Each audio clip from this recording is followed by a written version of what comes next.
Aê, sucesso. Bom, então vamos lá. Vamos introduzir aqui. Boa tarde a todos. Primeiro, eu queria agradecer muito pela presença de todos vocês. Para quem já nos acompanha ou para quem está chegando, esse é um momento muito importante para a gente gente possa conversar um pouco mais, falar um pouquinho sobre a nossa proposta, para que vocês conheçam um pouco mais da Araci Saúde. A gente vai contar aqui um pouquinho, brevemente, no começo, para também a gente dar a fala aí para o Dr. Riane.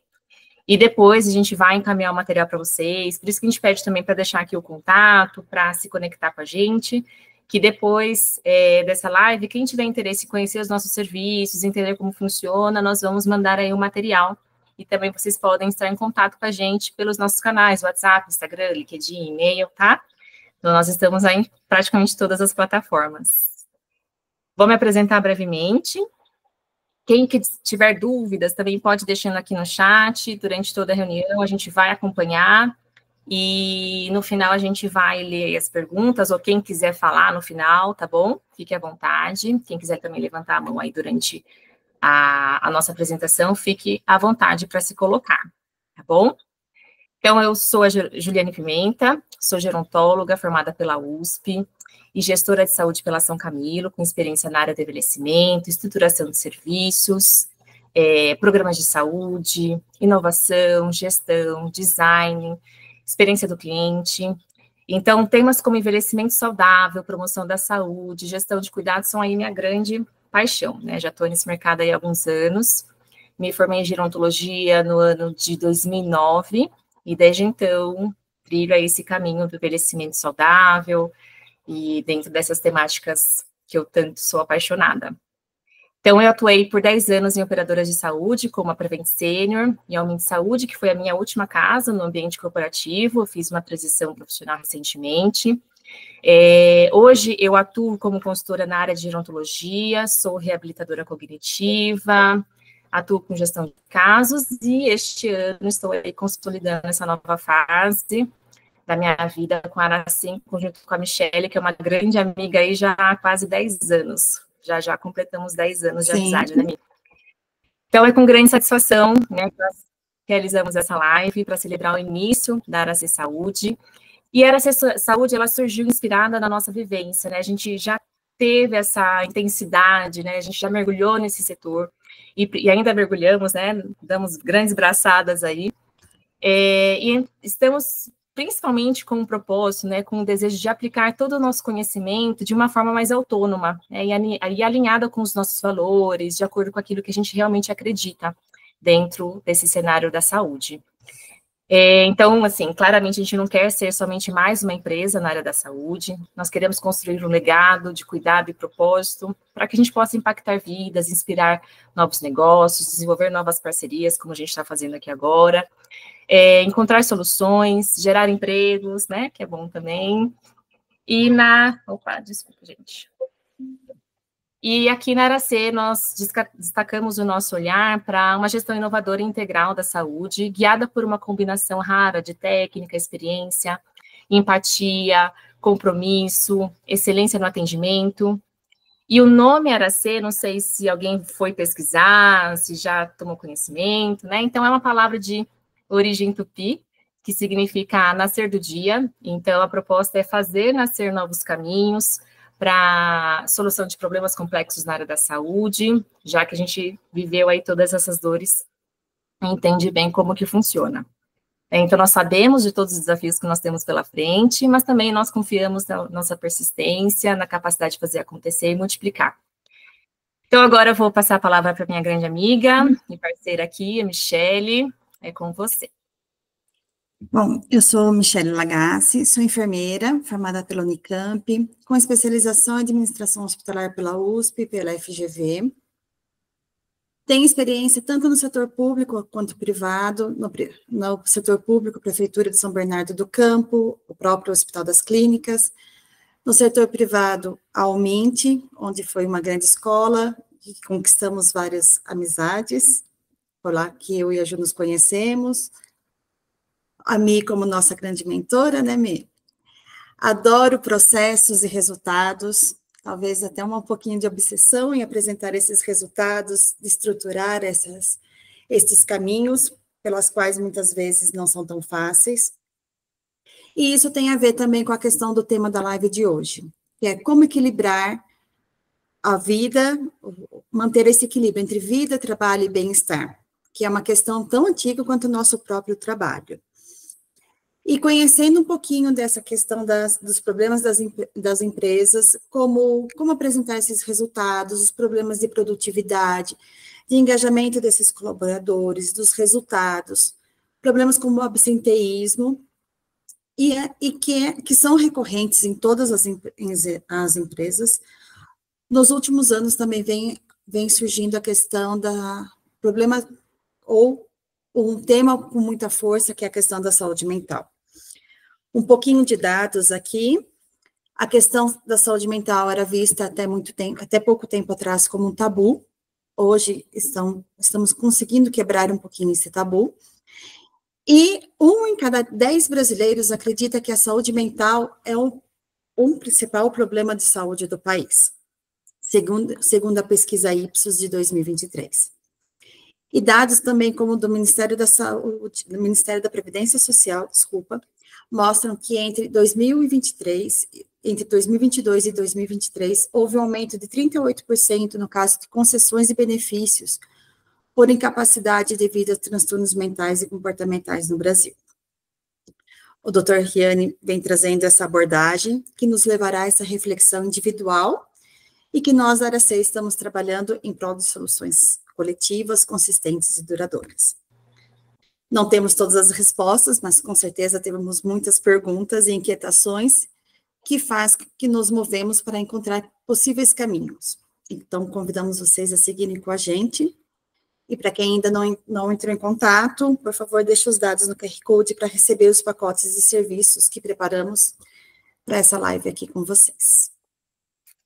Maravilha. Obrigada, Mi. Sem mais delongas, vou apresentar aqui o nosso grande convidado hoje, nosso parceiro. Primeiramente, queria muito agradecer você, Dr. Riane, por estar aqui, por ceder o seu tempo, né, dessa parceria tão boa e produtiva.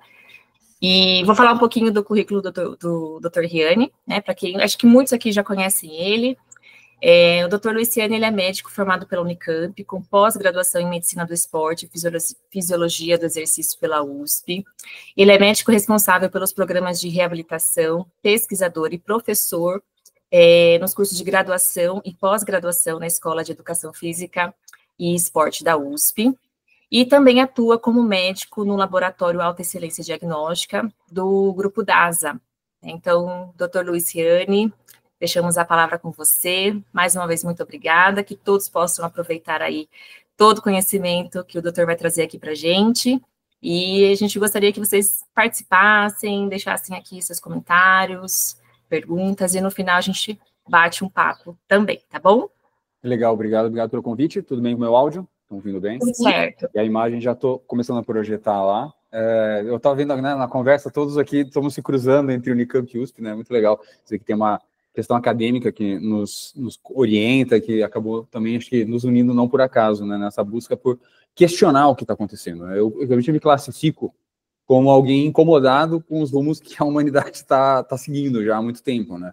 Quando eu estava na faculdade, e aí eu acho que dentro da visão do médico, de que vocês estão colocando, eu acho que tem gente de todas as formações aqui nessa conversa hoje, mas ela vem exatamente trazendo essa pergunta: o que te impede de equilibrar vida, trabalho e bem-estar?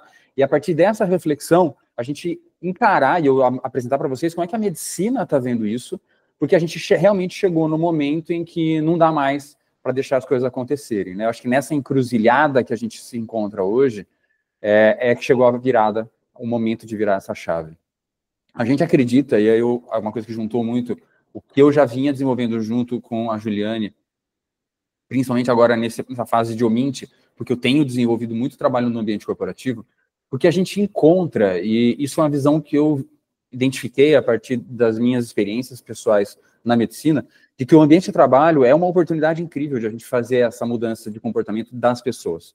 Eu acho que a gente até divulgou um vídeo, não sei se todos puderam ver, essa reflexão de que até eu começo uma imagem para trazer para vocês, né, aqui só, da conversa que vocês me trouxeram, né, da minha formação, eu vou, ao longo da nossa conversa, explicar um pouquinho como é que isso me contribuiu para a minha reflexão e para onde eu estou hoje.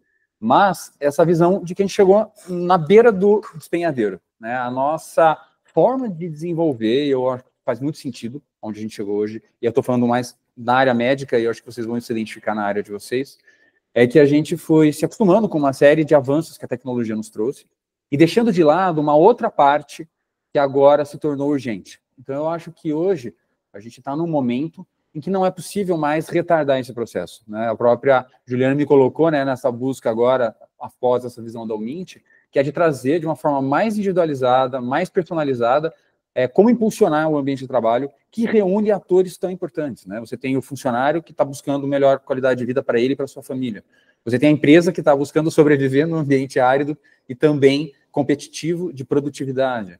Você tem os planos de saúde que têm vivido sob uma pressão intensa de tantos problemas que estão explodindo. Tem a medicina que se torna cada vez menos resolutiva e as pessoas têm cada vez menos afeição com a própria maneira como a medicina trabalha. Então, todo mundo insatisfeito com esse quadro vê que não dá mais para adiar. Então, acho que parabéns, que agora a gente está num momento que assusta, mas ao mesmo tempo que é muito empolgante, porque realmente a gente agora conseguiu juntar todos esses atores no momento de simbiose. E eu trouxe algumas imagens para conduzir a nossa reflexão, né? O que significa esse abismo? A pessoa não está mais, né, a desconexão do indivíduo com as suas próprias atitudes. A medicina ela teve, ao longo da sua história, uma série de avanços importantes. Eu até destaco aqui o que todo mundo, quando eu falo, qual você acha que foi historicamente um momento de virada? Foi provavelmente Alexander Fleming, quando desenvolve o antibiótico. Ele consegue começar a interagir, ou seja, o médico, a medicina, consegue descobrir a doença e tratá-la. E isso foi fantástico, é o ponto de que a gente triplicou a expectativa de vida que existia antes da era dos diagnósticos e dos tratamentos. Só que a gente meio que achou que isso resolveria o problema. E fomos cada vez mais terceirizando o processo de saúde.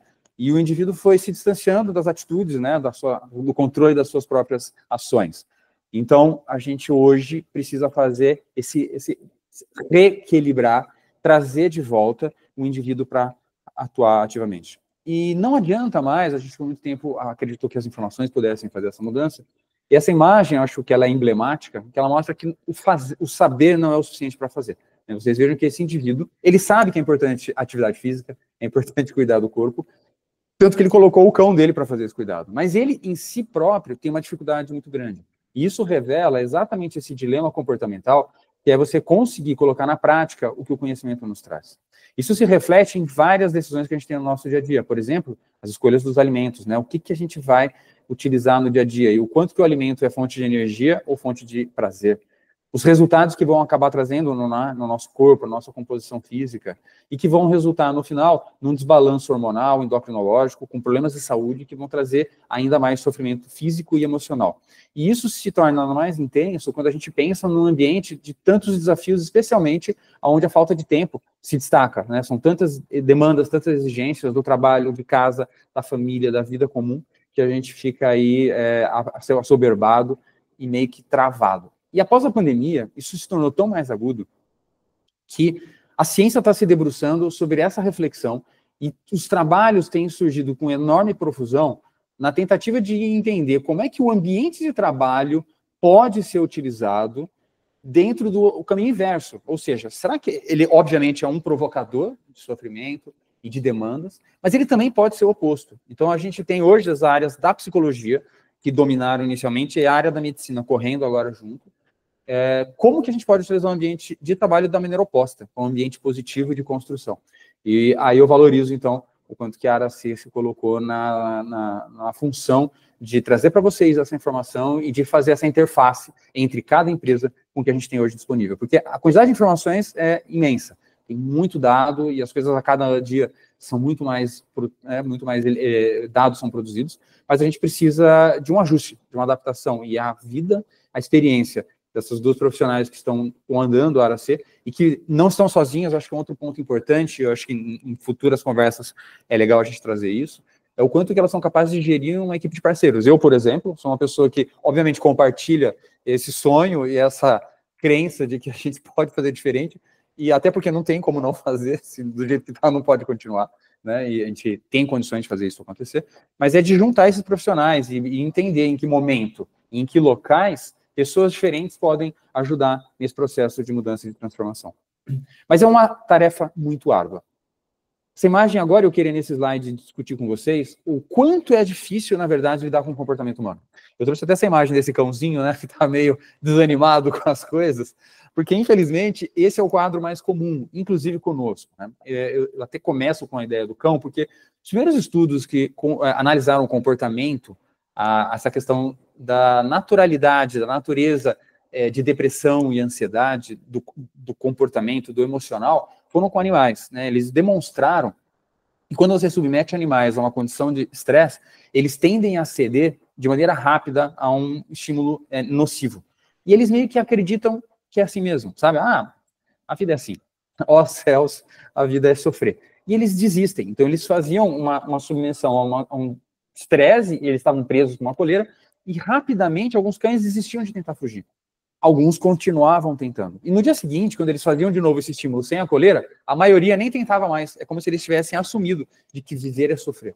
E em estudos humanos, e o que se destaca, foi um estudo chamado de Marshmallow, deixa eu até colocar esses 3 minutos que eu quero conversar com vocês, mas o teste do Marshmallow, ele colocou humanos diante de desafio que era o desafio do Marshmallow.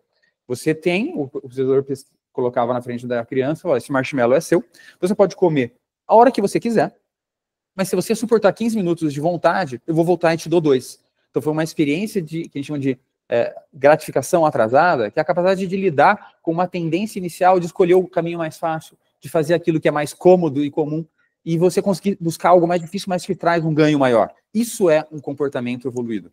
E eles perceberam que, como nos cães, 80% das pessoas têm muita dificuldade de fazer a escolha mais difícil, mas que é a melhor.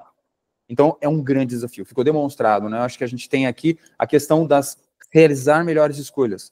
A partir de cada decisão, qual que é a primeira escolha que todo dia a gente tem? Acordar ou apertar o snooze, né? Aquela história do dormir mais 5 minutos. A gente começa com uma escolha, as escolhas nos seguem. São 25 mil escolhas todos os dias. Essas escolhas, quando se repetem, elas se tornam hábitos, que têm um impacto ainda maior no nosso ciclo vital. Aquilo que pode nos fazer melhorar ou piorar. E o comportamento é aquilo que são repetidos, é um hábito associado a uma reflexão. O que eu quero com isso? Mas por que eu escovo o dente todo dia? Né? Tem uma série de... Por que eu tomo um banho todo dia? É diferente na França, é menos do que no Brasil. Então tem elementos culturais, tem elementos ambientais que vão interferir. Mas o importante é vocês entenderem que é todo esse processo que vai conduzir ao indivíduo ser mais saudável ou não, mais feliz ou não, inclusive na questão do maior problema que a gente enfrenta hoje, que é a saúde mental. Mas, ao mesmo tempo, tem algumas pessoas que conseguem. 20% das crianças que foram testadas e outros estudos com adultos agora têm demonstrado em situações diferentes a mesma hipótese de que as pessoas têm em 80% das situações dificuldade de lidar com as escolhas. E, no final, é isso que vai determinar o quanto que a gente está preparado ou não para lidar com os desafios da vida e para se manter saudável e com qualidade de vida. E eu trago esse número 3, são 3 coisas que esse experimento trouxe. O primeiro é o percentual, que é alarmante, então eu achei importante dividir com vocês. O segundo é o fato de que essa capacidade de lidar com as escolhas, ela afeta todos os ramos da nossa vida. Eles acompanharam por 40 anos essas crianças. E eles viram que as crianças que tinham esses 20%, a capacidade de lidar com o desafio, foram as que fizeram as melhores faculdades, tiveram os melhores empregos, os melhores salários, o melhor nível de saúde, as melhores estruturas familiares. Aquelas que tinham uma luta, tentavam resistir como o menininho que está naquela outra imagem, mas acabavam cedendo, tinham comportamentos intermediários. E os 50% que cediam imediatamente quando o pesquisador fechava a porta, 50% comiam imediatamente. Eles tiveram maior dificuldade de entrar em faculdades, trabalham com empregos de menor qualidade, têm menor nível de saúde, ali estavam todos os presidiários, todos os usuários de droga. Ou seja, as nossas escolhas vão afetar tudo que tem a ver com a nossa vida em sociedade. E, infelizmente, já que o quadro é tão complexo e as pessoas têm tanta dificuldade, a maioria tende a fugir. Né? E hoje são esses os nossos grandes desafios. Álcool, drogas, tabagismo, internet, mídias sociais, Netflix, streamings. É uma forma, e até medicamentos, é uma forma de você tentar diminuir o impacto negativo que tanta coisa acontece na nossa vida. Eu quero, nessa fase final da nossa conversa, trazer uma outra visão. É o que a gente está querendo propor quanto ARAC e quanto grupo, né, de uma medicina diferente, que se a situação está difícil e o prato está quase caindo, que maneira que a gente pode fazer para trazer mais equilíbrio dentro de tantos aspectos que a gente tem que lidar na nossa vida. Uma das questões é você saber escolher as batalhas que a gente está lutando. A gente também está muito perdido em tanta coisa ruim que está acontecendo na nossa vida. Então, a estrutura que a Aracy quer propor é escolher as maneiras adequadas dos desafios que têm que ser enfrentados. E isso já melhora o grau de complexidade que a gente está enfrentando. E o segundo ponto importante é você trazer mais habilidade. Quer dizer, se são tantos desafios, quanto mais eu me tornar evoluído, eu vou conseguir lidar melhor com todos eles. Porque se a gente simplesmente evitar desafios, a gente não evolui.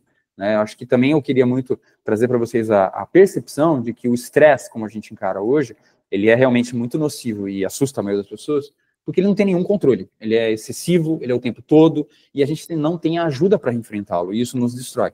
Mas eu acho que quando a gente consegue modular o estresse, a gente precisa ver que, na verdade, o estresse é um desafio que promove a possibilidade de evoluir. Acho que a visão que a gente quer colocar dentro do grupo, que está se estabelecendo agora, é ajudar vocês a fortalecer no enfrentamento do problema e não na fuga dele, porque eles existem. E eles, na verdade, são uma oportunidade de evolução. E é chamada de síndrome de adaptação. Eu digo que a vida humana e a vida das empresas é a mesma coisa, né?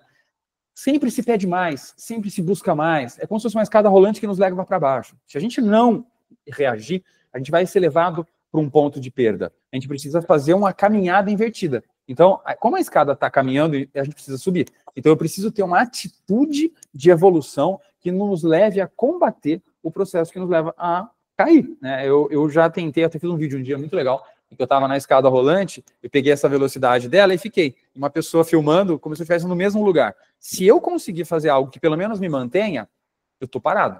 Mas, na verdade, eu preciso ser mais rápido do que o processo que me leva, por exemplo, a envelhecer. O envelhecimento é algo que está sempre acontecendo. E se eu quero envelhecer bem, eu preciso estimular meu corpo para se desenvolver contra as perdas naturais do envelhecimento. E é exatamente esse gráfico aqui. Ele traz essa possibilidade de entender que num estado basal, quando eu sou sobrecarregado, ele retorna e ganha o chamado supercompensação. Então, o estímulo ele pode ser positivo, mas a maneira é como que eu faço para torná-lo positivo. Essa frase eu acho super legal a gente levar ela, né? Não é o estresse que nos mata, é a nossa reação a ele. É a maneira como a gente encara as dificuldades. Então, a gente precisa construir uma maneira de lidar melhor com tudo isso, fazendo com que um corpo, enfrentando tantos desafios, possa lidar e equilibrar essa balança que parece muitas vezes tão desfavorável. Tem um TED, que eu até recomendo, depois a gente passa o link para vocês verem, que traz muito o que eu estou querendo dizer para vocês agora.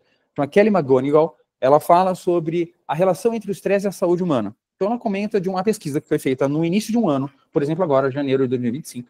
Eu pergunto para vocês sofreram estresse e dificuldade no ano passado? E aí eles separam entre quem teve e quem não teve.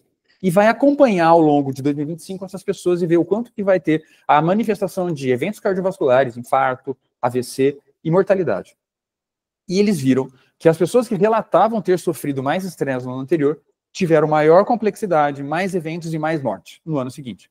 Então, assim, realmente sofrer pode levar a mais doenças. É um problema. Mas, espera, eu não estava dizendo que ele pode ser positivo? E aí é que vem a segunda pergunta que essa pesquisa colocava. Além de perguntar se você sofreu ou não, ela fazia uma pergunta que é: o estresse que você sentiu no ano passado te trouxe uma sensação positiva de evolução? Você melhorou, você teve que se reinventar e evoluir? Ou aquilo te causou um problema e te fez sofrer? E aí eles conseguiram perceber que algumas pessoas conseguiam, como a história do marshmallow, ver que o desafio pode ser legal de ser enfrentado. E elas viam de maneira positiva. E essas pessoas que tiveram maior incidência de mortalidade e de eventos foram as que viveram o estresse e encararam que ele foi negativo. Aquelas que olharam e falaram, não, eu vivi um problema, mas ele foi bom para mim, elas tiveram o menor índice de complexidade. Melhor do que quem não teve estresse. Então a gente precisa muito aprender a fazer isso, e aí acho que vem 3 aprendizados importantes dessa fala. O vídeo depois vai ficar o link para vocês assistirem, a gente vai passar. Primeiro, os desafios não impulsionam a evoluir. Para que a gente evolua, a gente precisa enfrentar desafio. E agora é o momento, esse maior desafio que a gente tem. Que bom que a gente está junto para tentar encarar isso. O segundo, melhora muito quando a gente encara de maneira positiva. Só o fato de olhar para aquilo e falar, pô, que legal, eu vou poder enfrentar e evoluir, já muda o impacto, porque mudam os hormônios, mudam o meu emocional diante dos problemas. E o terceiro, que é como que a gente faz para melhorar essa relação. E ela mostra que a rede de apoio social é o elemento mais importante para transformar essa mudança. Não é só da minha cabeça eu inventar, não, pô, vai ser legal enfrentar.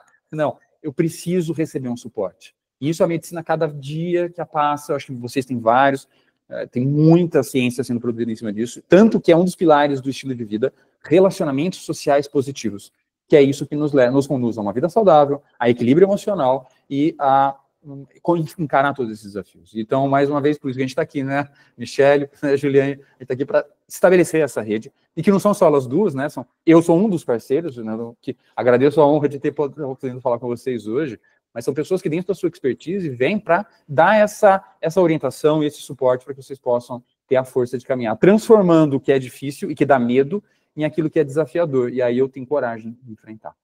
Então, aqui estão os pilares.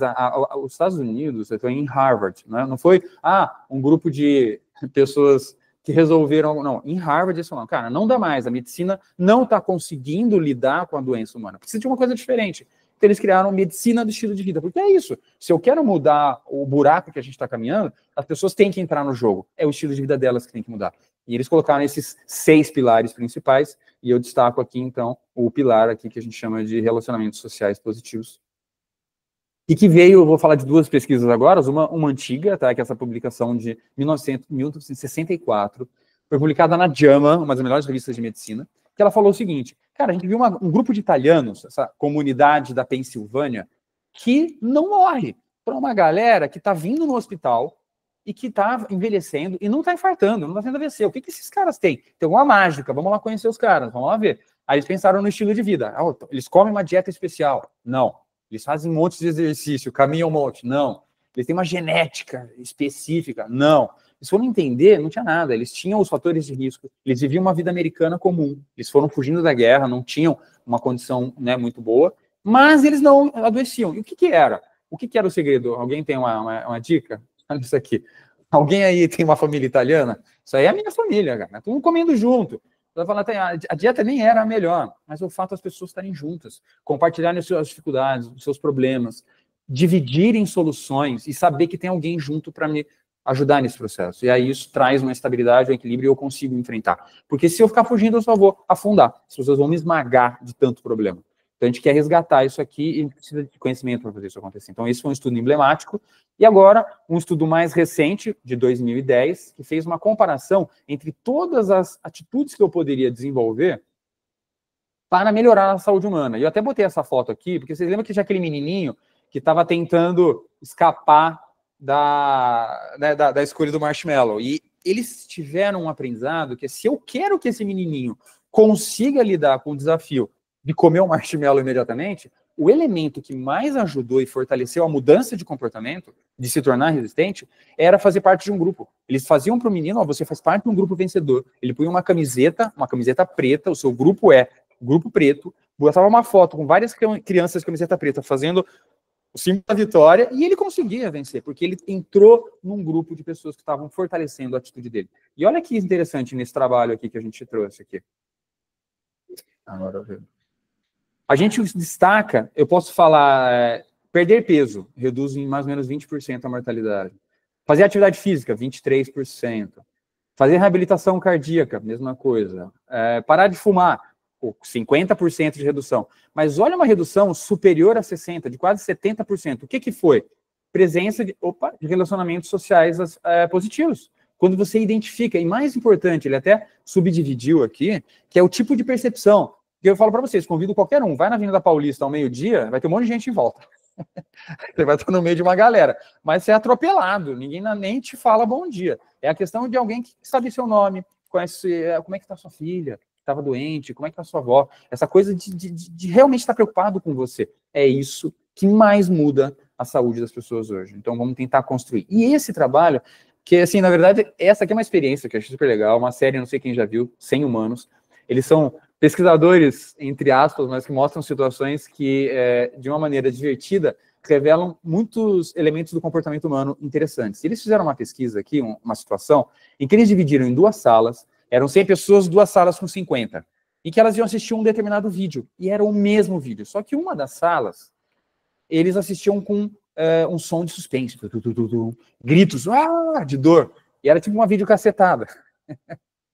E essas pessoas, na outra, era um grupo de... ouvia músicas alegres, né, sorrisos no fundo, que eles chamam de low track group, eles ouviam sorrisos. E eles perguntaram para as pessoas, o que vocês acharam? O grupo que ouviu sorrisos falou, foi uma experiência incrível, eu me diverti, eu tô leve, eu preciso passar por isso. Pô, todo dia faz um vídeo desse pra gente que me tornou... Eu tô muito mais produtivo, inclusive, no ambiente de trabalho. Então, é criar um ambiente de trabalho positivo, entendeu? Agora, no outro grupo, que estava sofrendo, assistindo a mesma imagem, as pessoas ficaram desesperadas. Elas falaram, não, nunca mais me coloca uma situação dessa.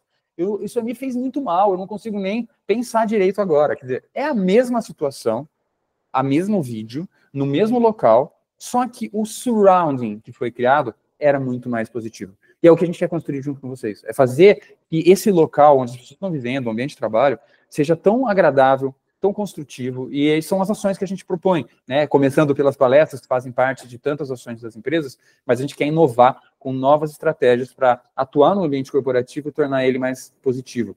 Tem um pesquisador, inclusive, que ele fala, esse aqui, o Robert Sapolsky, um psicólogo de Stanford, e ele fala, cara, é o ambiente que determina o quanto você consegue enfrentar ou não um momento de dificuldade. Ele fala, você acha que as pessoas estão mais frágeis? Ele falou, não, os ambientes é que estão desfavoráveis, as pessoas estão sozinhas. O que a gente precisa fazer hoje é criar um ambiente mais positivo para o enfrentamento. Aqui a gente vai conseguir uma situação mais agradável. E para fechar, eu quero mostrar que não precisa ser nada muito agressivo, né? Acho que relembrar algumas coisas importantes para vocês. Deixa eu só ver aqui. Opa, voltando, pronto. Esse aqui é um estudo, sim, canadense, que mostra a mortalidade relacionada à posição do ambiente de trabalho. Quando eu trabalho quase o tempo inteiro sentado, eu tenho uma mortalidade muito maior do que quem passa, por exemplo, 1/4 do tempo em pé. Que seja trabalhando, está na própria mesa de trabalho, mas você levantou, você muda uma série de questões hormonais. Então, coisas, às vezes, simples, né? Uma reunião, aquela reunião de grupo de criatividade que pode ser feita em pé, né? E que pode, talvez, começar a promover algumas pequenas mudanças que podem ser tão importantes. A gente pode, inclusive, hoje pensar que o estímulo para atividade física, por exemplo, ele pode ser reduzir o tempo sentado, caminhar mais, simplesmente, ou fazer a própria academia que todo mundo pensa. Então, a gente tem várias maneiras de fazer isso acontecer. Tem um estudo recente que mostrou, inclusive, que pessoas que têm um comportamento físico igual, ou seja, a capacidade de esforço não desenvolveu. Ela é igual, pessoas que eram completamente sedentárias e caminhavam mais, ficavam mais tempo em pé. Elas tinham a mesma capacidade física, o mesmo peso, a mesma condição clínica. Só que quem tinha uma vida mais saudável, comia melhor e caminhava mais, quando internava no UTI, saía de alta. E aqueles que eram completamente sedentários e que comiam mal, acabavam sucumbindo à doença. Então, mesmo que o corpo, muito antes do corpo mudar, as nossas relações que se estabelecem pelo estilo de vida já são positivas. E eu acho que o mais ainda chocante é esse estudo que ele criou o termo chamado de Shan, é o tipo de enganação. Esse estudo foi um estudo científico com hipertensos, que colocou os clássicos comparações. O grupo de hipertensos foi para a academia, eles iam até a academia, se trocava, sentavam no aparelho de musculação, fazia sua série, parava na esteira e fazia uma caminhada. E que é o grupo controle? O que é o grupo controle? Fica em casa e não faz nenhuma atividade física.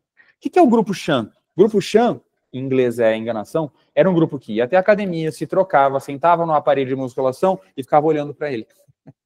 Ia até a esteira e ficava parado em cima dela. Ou seja, ele não fazia atividade física, mas ele ia até a academia. E aí se mostrou que esse grupo foi muito melhor do que o grupo que ficou em casa. Obviamente, em primeiro lugar, porque ele pelo menos andou até a academia e já foi algum movimento, ficou um pouco mais em pé. Mas mais do que tudo, é um cara que está tentando melhorar. Ele está buscando encontrar alternativas. Então, o que eu quero mostrar para vocês é que o simples fato de você querer ser diferente é o primeiro passo para a mudança. O desejo. A gente hoje sabe muito, muito claro sobre isso. Então, a gente precisa realmente valorizar as intenções de mudar.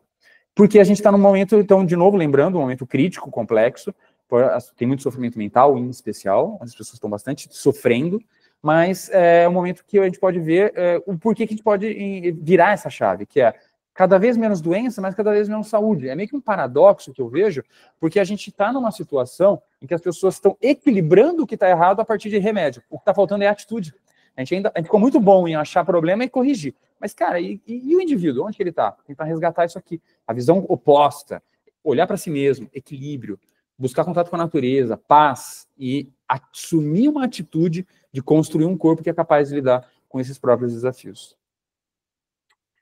Voltou para trás. E aqui onde eu coloco a minha atividade no laboratório é fazer esse teste de esforço, onde a gente coloca as pessoas em xeque para que elas, quando eu falo, por que você vai fazer o exame? Eu vim ver se eu tenho uma doença. Não. todo mundo que vai fazer o exame, 10% tem algum problema. Os outros 90% não tem um problema de doença. Mas 100% fala, doutor, eu não sabia que eu estava tão mal. Todo mundo fala. Eu realmente posso melhorar. Então, acho que a gente precisa encontrar hoje que a medicina seja, e a gente se coloca aqui, as palestras estão nessa intenção, de mostrar que dá para fazer melhor, que dá para fazer diferente e trazer uma motivação. As pessoas sempre saem da esteira. Não, doutor, agora eu vou começar a treinar. Depois se perde no caminho.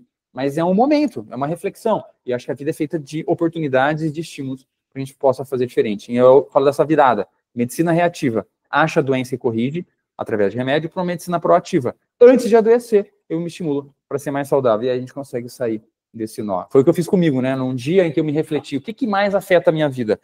A qualidade da minha vida hoje em São Paulo era o trânsito. Então eu falei, eu vou parar de usar carro. Foi a minha virada de chave 5 anos atrás. Comecei, o que eu preciso fazer para andar de bicicleta? Mudar de casa. Fui morar numa casa menor. Uma casa pequena, que era mais perto do trabalho, que me permitia, você veja que não é simples. Eu vou começar a andar de bicicleta amanhã. Não dá. Eu felizmente, pude me planejar, e ao longo do tempo eu fui fazendo isso. A partir do momento que eu mudei de casa, era uma casa pequena, tem até um movimento que chama Tiny House Movement, que é pessoas que têm um terreno de 1.000 metros quadrados e faz uma casa de 15 metros quadrados. Qual o sentido? Simplificar, tomar decisões melhores, porque eu não tinha armário. Olha que eu percebi, não tem armário na minha casa. Eu só tenho a geladeira, então meu armário é a minha geladeira. O que eu vou comer? Frutas, verduras e legumes.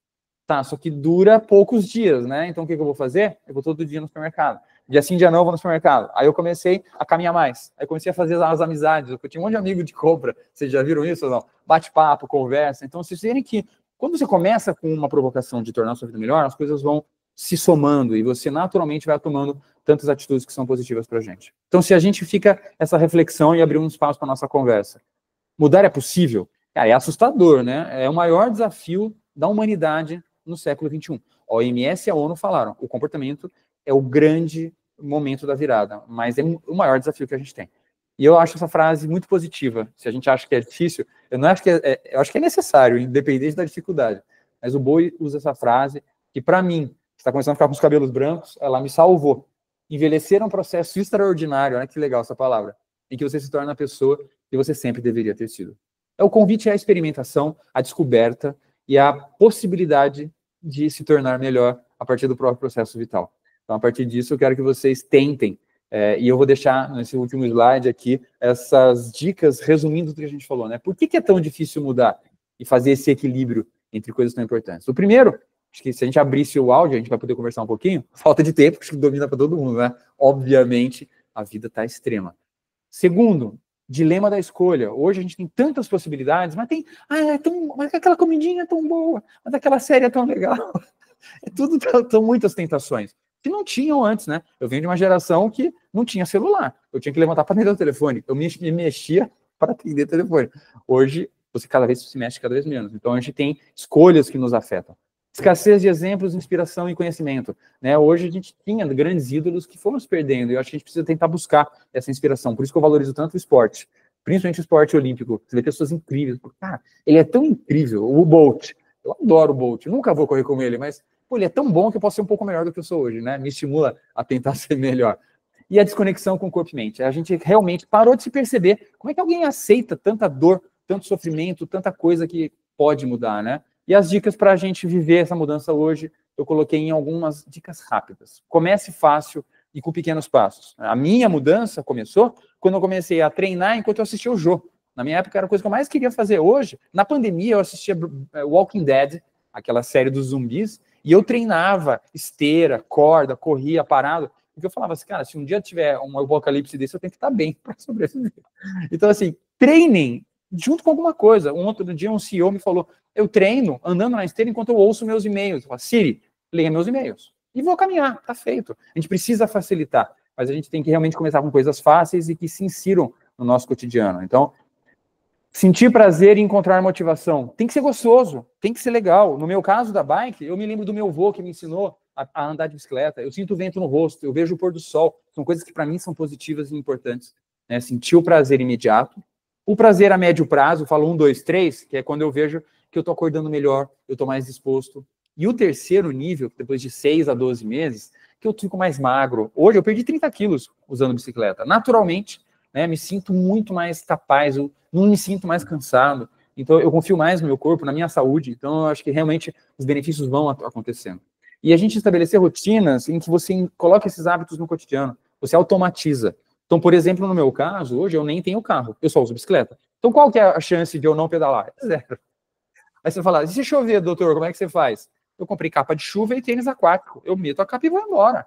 Porque no dia em que eu ainda tinha carro e tinha bicicleta, eu resolvi, não, hoje eu vou, hoje mesmo choveu. Ainda bem que nas horas que eu tive que me transportar, a chuva parou.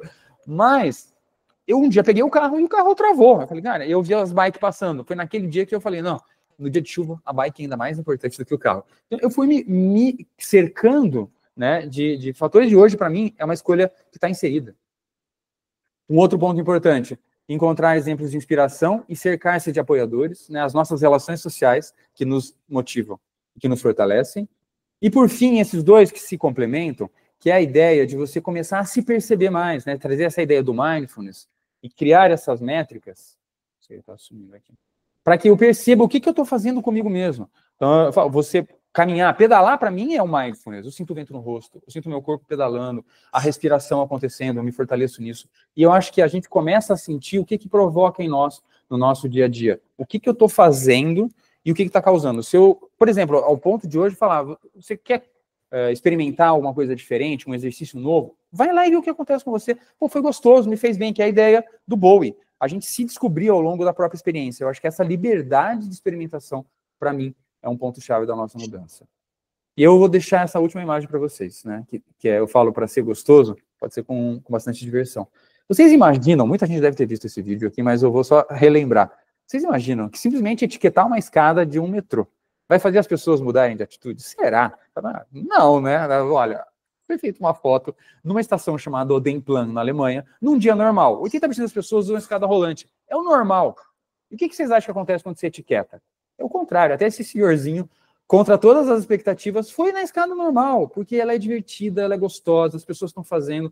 A curiosidade, o prazer, ele estimula.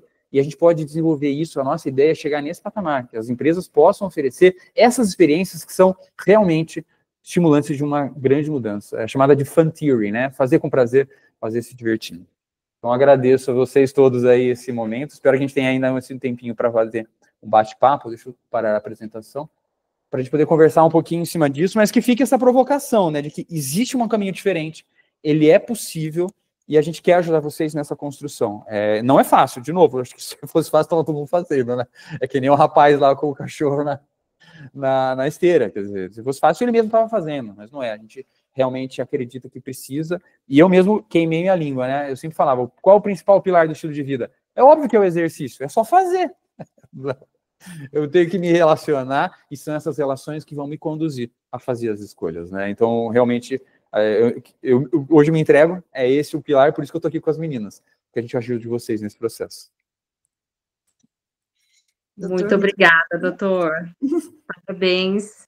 Que uma fala assim, importantíssima. Me coloquei em vários momentos ali da sua fala, porque, para quem me conhece, eu já me estimulo, assim, várias vezes me desafio para que consiga mudar e tornar essa virada de chave cada vez mais um hábito, né? E é difícil você ter essa consistência, você manter esse ritmo, e tá tudo bem também, né? É importante a gente começar, né, sair do zero e ganhar essa poupança aí para o nosso envelhecimento, que eu não posso deixar de falar do nosso próprio envelhecimento aqui, como você bem colocou, né? A gente tem que ter essa poupança, né, para uma qualidade de vida, bem-estar. Então, muito obrigada aqui pela sua fala. A Fabi está com a mão levantada. Quer falar, Fabi? Não? Por favor, traga aí um pouquinho. Não, na verdade, eu não quero falar, só quero parabenizar mesmo a palestra. Entrei um pouquinho atrasada, mas deu para ouvir o conteúdo. Foi muito legal. Não tenho nada para contribuir, não, Ju, mas também estou aí na tentativa. É isso, né? A gente se desafiar dia após dia, né? E não desistir. Eu acho que buscar aí melhorar sempre. E estamos juntos, né? Tem que persistir. E é isso, é parabenizar aí a palestra, o Dr. Riane, vocês pela iniciativa, sucesso. Obrigado. Só um comentário, assim, a medicina vem de uma realidade, eu mesmo era assim, sabe, aquela história, eu fiz medicina do esporte na área específica, teste cardiopulmonar. Aí você fala para o cara treinar na frequência cardíaca exata, com o melhor tênis, com a melhor roupa, no melhor horário, sabe essa coisa toda perfeita? Cara, eu achava que só isso funcionava, né? Cara, de jeito nenhum, né? Os estudos todos mostram exatamente o contrário. São as coisas mais acessíveis e mais surpreendentes que acontecem. E aí eu fui achando esse caminho. Cara, é só falar pro cara, meu, se você fizer isso, você vai ter infarto, AVC e morte. E se você fizer isso outro, você vai ter um corpo saudável. Ó, porque você vai fazer isso e não aquilo. Não é assim. Então, sabendo disso, é que eu fui realmente buscando repensar todo esse processo e entender que a gente precisa simplificar, precisa tornar acessível e, mais do que tudo, precisa acompanhar. E eu vi isso. Cara, é no ambiente de trabalho que você vai ter essa possibilidade. As empresas têm estrutura, têm profissionais, têm como organizar e fazer essas experimentações. Eu realmente acredito que a experimentação é a palavra-chave do indivíduo no ambiente de trabalho ver essas coisas, né? Então, poder vivenciar a mudança do corpo e aí ele se motivar a conduzir isso e vai espalhando, como se fosse uma pedra no lago, né? Pum! Aí as ondas vão se espalhando para os amigos, para os familiares, para a comunidade, e as coisas vão acontecer. Mas realmente eu acredito, eu não sei, acho que tem parceiros aqui, né, Ju, que vieram, que podem ser possíveis contribuidores, né, no nosso projeto, mas é que a gente quer levar para as empresas essa visão, né, de realmente entender, está na mão deles essa decisão de transformar o ambiente de trabalho no ambiente da grande virada, e a gente quer ajudar nessa condução, né. Perfeito. Alguém tem alguma pergunta? Alguém quer contribuir, falar alguma coisa? Fiquem à vontade, a fala de vocês também.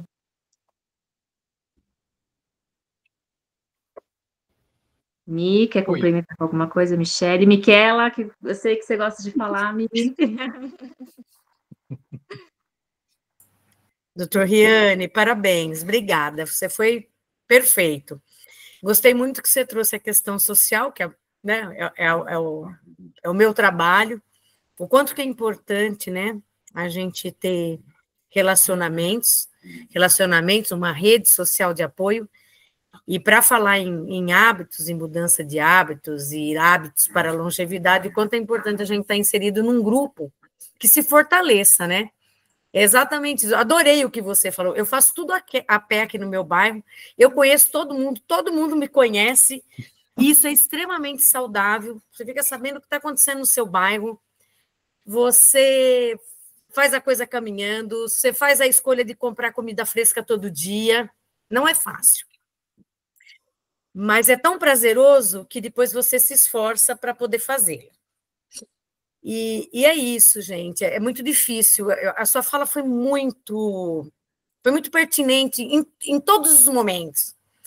E o desafio é da gente entender quais são os gatilhos e os pontos de dificuldade das pessoas, sejam elas em qualquer idade, para que a gente possa contribuir para a reflexão da mudança.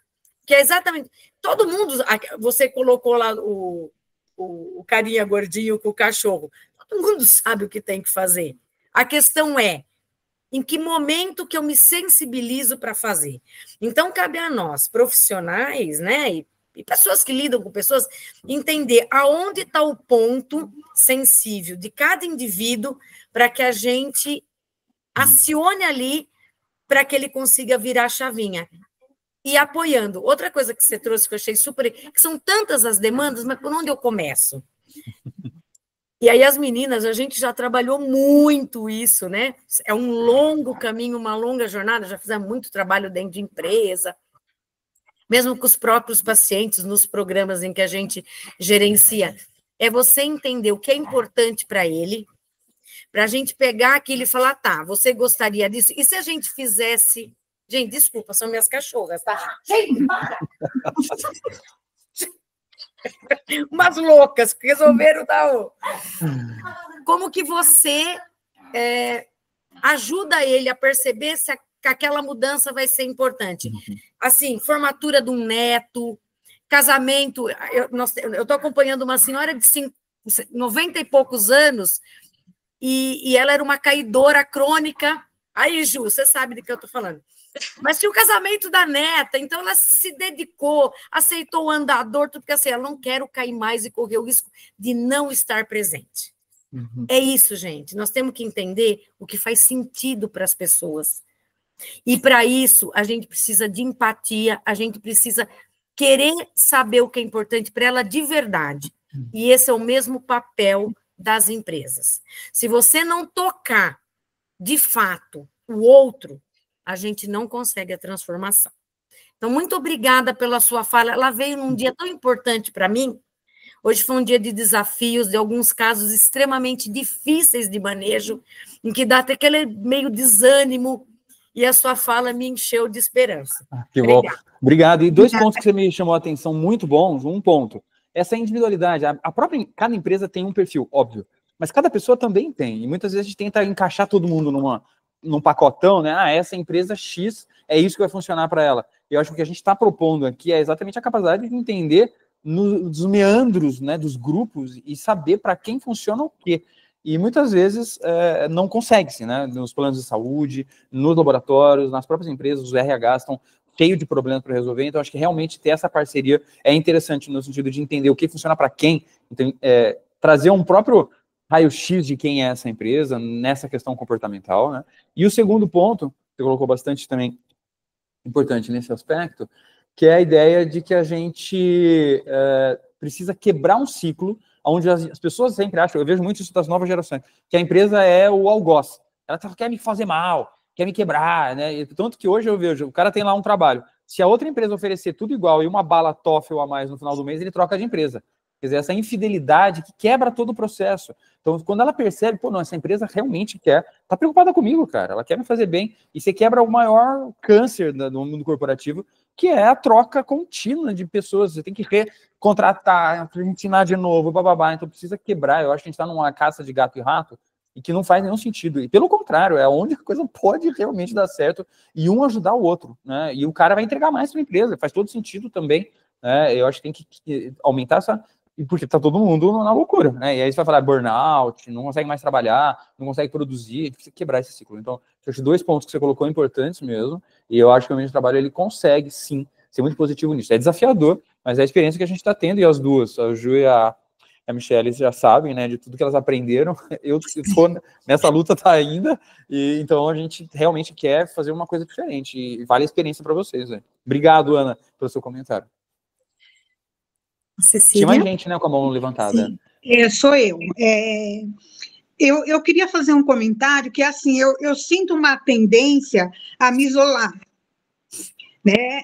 De um certo tempo para cá, eu mesma me boicoto, assim. Eu não vou nos encontros, eu não vou ao cinema, porque aqui na minha casa tem cinema, tem pipoca, então o que eu vou enfrentar uma fila de carro para estacionar, tal. Aí, quando você falou da socialização, eu pensei nisso. Eu falei, poxa, então, o que está me adoecendo é isso, então, falta de socializar. Certamente, o maior elemento hoje que leva ao adoecimento, ou o contrário, né? Se eu quero melhorar a vida de alguém, é realmente o estabelecimento de relações positivas. A gente hoje tem muita ciência demonstrando exatamente isso. Aquele estudo que eu mostrei, de 2010, ele mostra uma melhora aí de quase 70%, né, na sobrevida e na melhora das doenças, pelo fato de estar se relacionando. Eu vou dar um exemplo. Quando você está... O próprio Walking Dead, aquela série lá dos zumbis, tem uma cena muito legal, que a pessoa está desesperada tentando sobreviver, lutando contra os zumbis e tal. A hora que ela encontrou outro ser humano que não quer matar ela, porque a maioria do humano quer matar o outro, ele vira e fala, o quê? Você é um humano do bem? Você não vai me matar? Não. Então, ai, que delícia, porque agora eu vou poder pelo menos descansar um pouco. Eu vou poder dormir, porque ele não pode nem dormir, você entende? É eu poder dividir os meus problemas. Então, durante 3 horas, eu vou deitar e fechar meus olhos, porque você vai estar cuidando de mim. Você entendeu? São hormônios que estão no nosso corpo. Adrenalina, cortisol, que estão voando e que estão destruindo o nosso corpo. E quando a gente consegue se relacionar, que foi aquele estudo também da família italiana, eu divido os problemas, eu relaxo um pouquinho. E os hormônios são hoje o grande vetor que vai causar as doenças crônicas, até mesmo Alzheimer. Então, você tem muito problema do envelhecimento que está relacionado ao isolamento. Mas eu entendo o que você fala, porque São Paulo também é uma cidade hostil, né? É violência, é trânsito. É uma preguiça, assim. Exato. Então, isso é um problemaço, mas eu acho que a ideia é começar em casa, né? É tentar fazer esses relacionamentos, não ir sozinho. Então, pô, se eu puder ir com alguém dirigindo junto, vai me ajudar, vai me proteger. Então, eu começar dentro de casa a se relacionar, combinar com as pessoas e fazer em lugares que são E aos pouquinhos você vai saindo. Eu entendo a sua posição, eu já passei por isso também. Na verdade, assim, eu luto contra, né? Não é que eu estou me entregando, mas Sim. é difícil, assim, a vontade é de você ficar ali como se você ali nada vai te afetar, né? E, na verdade, pelo que eu entendi, é bem o contrário. Exatamente. E eu acho que o desafio do mundo corporativo mesmo, hoje, que está indo para o home office, né? As pessoas não estão nem saindo para trabalhar. Mas acho que talvez muita gente fala, pô, pelo menos um dia da semana, porque eu acho que o ambiente de trabalho é uma segunda família. É um lugar onde a gente pode realmente se conectar com pessoas importantes para a gente e que podem nos ajudar nesse caminho, sabe? Então, tentar ainda manter um pouquinho de trabalho presencial, pelo menos as reuniões, né, em grupo. Por isso que eu acho que o ambiente de trabalho, mais uma vez, é um coringa na nossa mão, que é a capacidade de juntar pessoas que precisam se conectar, entendeu? Mas é um desafio, eu concordo contigo, mas a gente precisa lutar contra isso, sim. Parabéns pela sua luta. E espero que a gente possa te ajudar. Fico à disposição. Não, com certeza.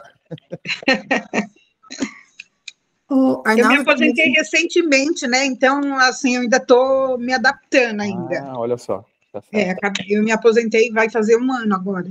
Uhum. Fez 1 ano, né, na verdade. Então, eu ainda... E, assim, eu trabalhava num ambiente extremamente social, né? Olha só. Eu trabalhava com criança, então, assim, foi uma mudança brusca que não me fez muito bem, não. E uma dica, então, eu vejo hoje muita gente que saiu do trabalho e que vai uma vez por semana rever os amigos no local de trabalho. Vai tomar um café com eles, é um motivo até para ir, e eu achei super legal. Eu vi algumas pessoas fazendo isso já, e eu achei super divertido. E ela aproveitava para ir caminhar no parque. Obrigada pela dica. Vai rever os amigos lá, que vai ser legal. E tem mais alguém, eu acho, Ju, também, que tinha levantado a mão? O Arnaldo tinha levantado a mão. Quer falar? Oi, eu posso fazer um comentário. Bom, eu acho que é muito rica a apresentação e, além de tudo isso, quer dizer, é uma coisa muito complexa, são muitas variáveis envolvidas, né? E uma delas que foi citada, mas eu acho que meio tangencialmente, é a questão do território onde a pessoa vive, né? Então, o quanto isso impacta a possibilidade dela enfim, mudar o seu estilo de vida ou incorporar, enfim, hábitos mais saudáveis. E o território, por sua vez, está muito ligado à condição socioeconômica das pessoas, né? Sim, então, isso também é um outro fator aí que impacta na possibilidade de mudanças.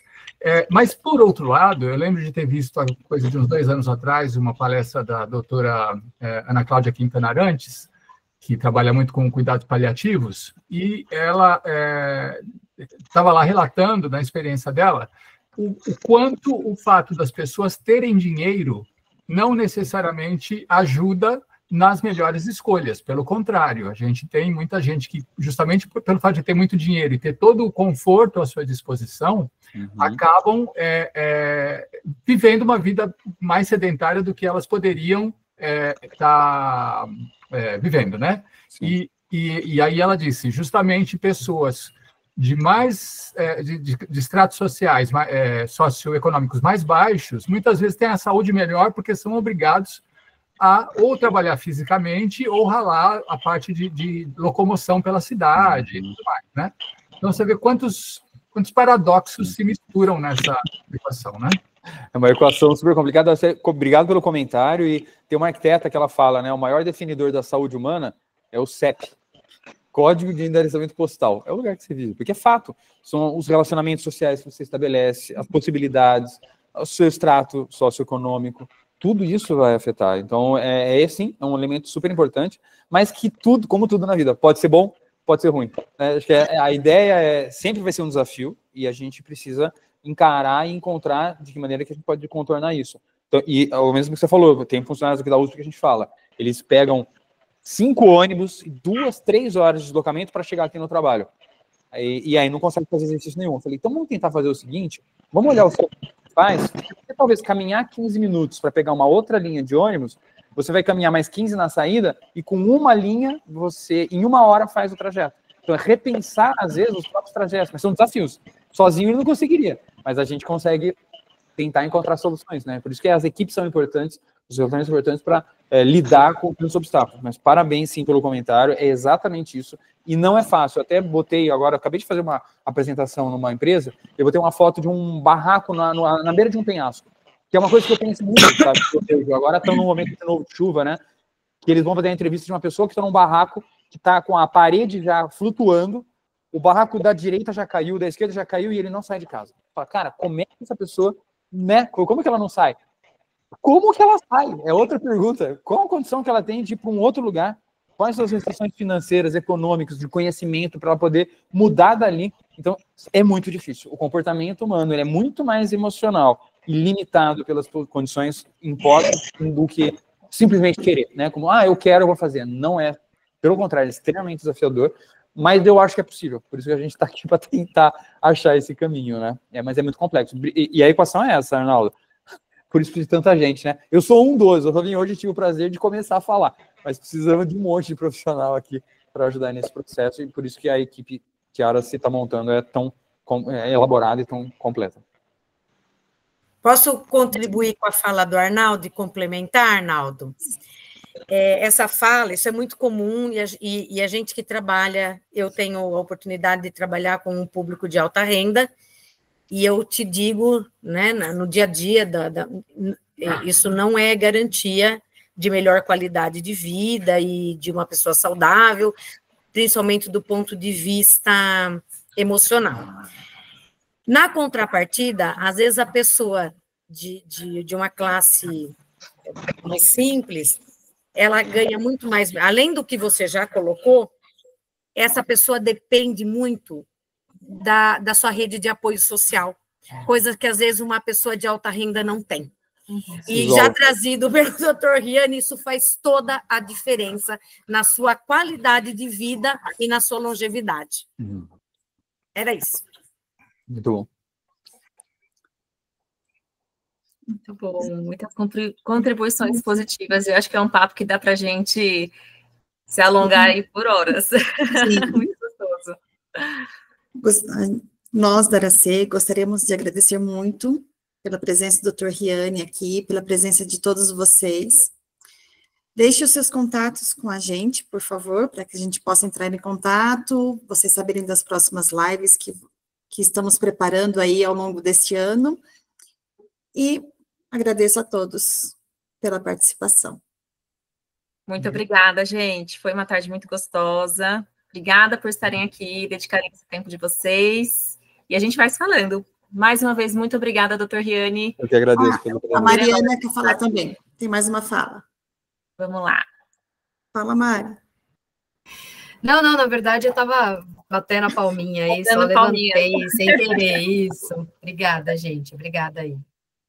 Obrigado a todos. Prazer imenso. Obrigado. Obrigada. Tchau, tchau. Tchau, tchau. Valeu.